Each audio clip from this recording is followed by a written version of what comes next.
Now today we are going to start with the topic of control valve. Control valve is defined as variable restriction to flow.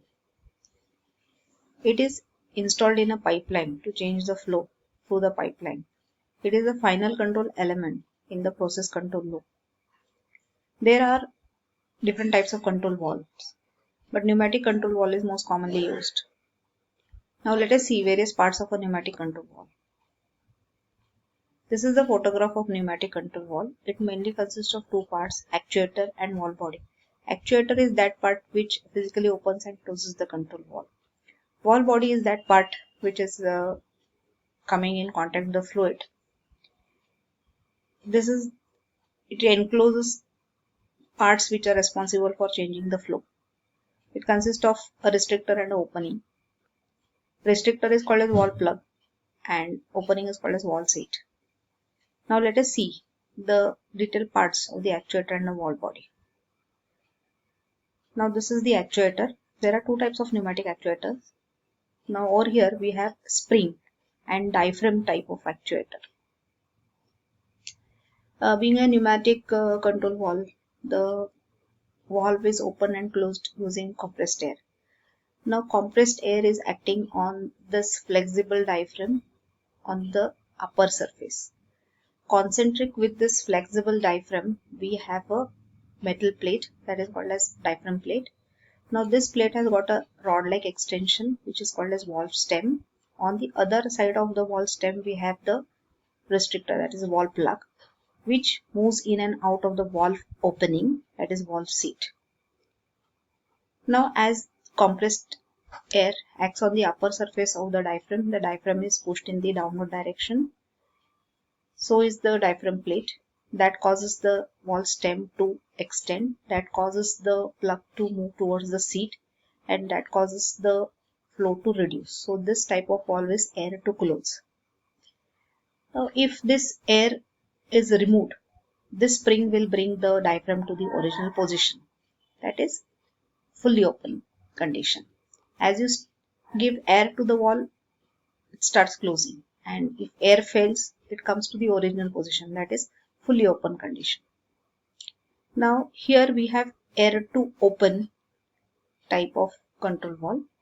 Here the pressure is applied to the bottom surface of the control valve of the diaphragm, and spring is on the upper surface of the diaphragm. Now as pressure is applied to the diaphragm at the bottom surface, that will cause the diaphragm to move in the upward direction.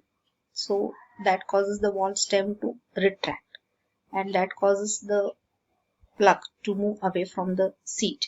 So that causes the valve to open and flow to increase. So initially the plug is sitting into the seat, that is initially it is closed.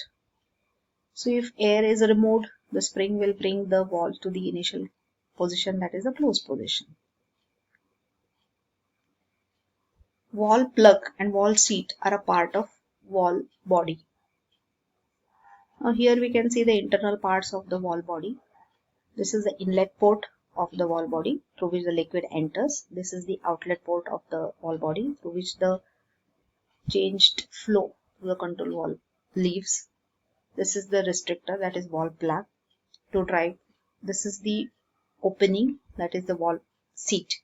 So this plug touches the valve seat to close the control valve.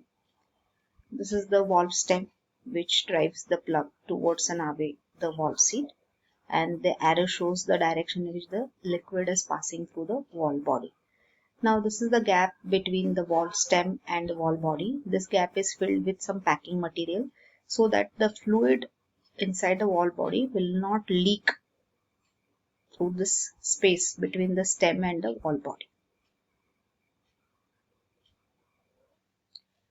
Now to hold the diaphragm over the circumference, we have the diaphragm case assembly. It consists of upper casting and lower casting. Between the upper casting and the lower casting, we have the diaphragm which is fixed around the circumference. Now here air is applied to the bottom surface of the diaphragm and spring is on the top. So this is air to open type of control valve. Now on the top we can see a hand wheel that is to open and close the control valve in case if there is no availability of compressed air. This is the actuator stem. Connected to the actuator stem, we have a pointer, and to fix the actuator on the valve body, we have a yoke. Connected to the yoke, we have the scale. So pointer and scale together forms the travel indicator. Now the upper part of the valve body is called as a bonnet, that is responsible for providing the packing to prevent the leakage through the gap between the stem and the valve body. Now the opening of the valve body opposite to the bonnet is the bottom flange. This is the inlet port and this is the outlet port. Inside this valve body, we have the plug and the valve seat. Now this is direct acting diaphragm actuator. The dark part represents the diaphragm. Now this red arrow is the port through which the compressed air enters the upper surface of the diaphragm, causing it to move downwards for increasing pressure, and that causes the stem to extend. So this is direct acting. Now over here, pressure is applied to the bottom surface of the diaphragm. So as the input pressure increases, the diaphragm will be pushed in the upward direction, and that causes the stem to retract. So this is a reverse acting diaphragm actuator. Now this rod like thing is the valve stem. Here we have the plug, and this is the packing that is provided to prevent the leakage between the rod and the valve body. Now between the plug and the packing, there are some fins which are provided. This is called as radiation fin bonnet. Now this extension bonnet or radiation fin bonnet is provided for very high temperature services. That is because on this side we have a high temperature fluid that is passing through the control valve. So if this high temperature fluid touches the packing material will be damaged. So to prevent this packing material from getting damaged, we have these radiation fins. So these radiation fins will help to reduce the temperature, and so the packing material will not be exposed to high temperature. So here are the parts of the control valve that we have seen. Actuator is that part of the control valve which physically opens and closes the control valve. Now there are different types of actuators. Spring and diaphragm type of actuator is the type which we have seen. So in this spring diaphragm actuator, the pressure responsive element is the diaphragm, which is a circular flexible diaphragm. To hold the diaphragm along the periphery, we have the diaphragm case assembly. Now in concentric with this diaphragm, we have the metallic plate which transmits the pressure which is acting on this diaphragm to the actuator stem.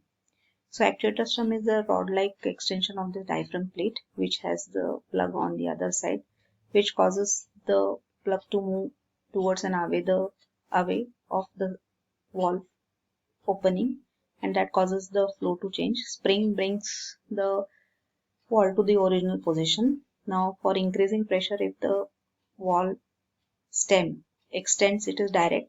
If it is retracting, then it's reverse acting actual. Valve body is that part which comes in contact with the fluid, which consists of parts which are responsible for changing the flow. Inlet port is the port through which the liquid enters the control valve. Outlet port is that part through which the flow leaves the control valve. Plug is the restrictor. Seat is the opening. Valve trim is all the parts of the control valve which come in contact with the fluid except the bonnet, bottom flange, and the valve body itself, which consists of seat and plug and other things. Bonnet is the upper part of the valve body which consists of the packing material. In certain high temperature services, we have extension bonnet, that is a radiation fin bonnet. So bottom flange is the opening of the valve body opposite to the bonnet. Yoke is used for fixing the actuator onto the valve body. Travel indicator consists of pointer and scale. Pointer is connected to valve stem, scale is connected to the yoke. Now to align the movement of the wall plug with the seat so that it perfectly sits into the opening, we have what is called as guiding. There are different types of guiding, that is top, bottom and port guiding, that we will see in the later class.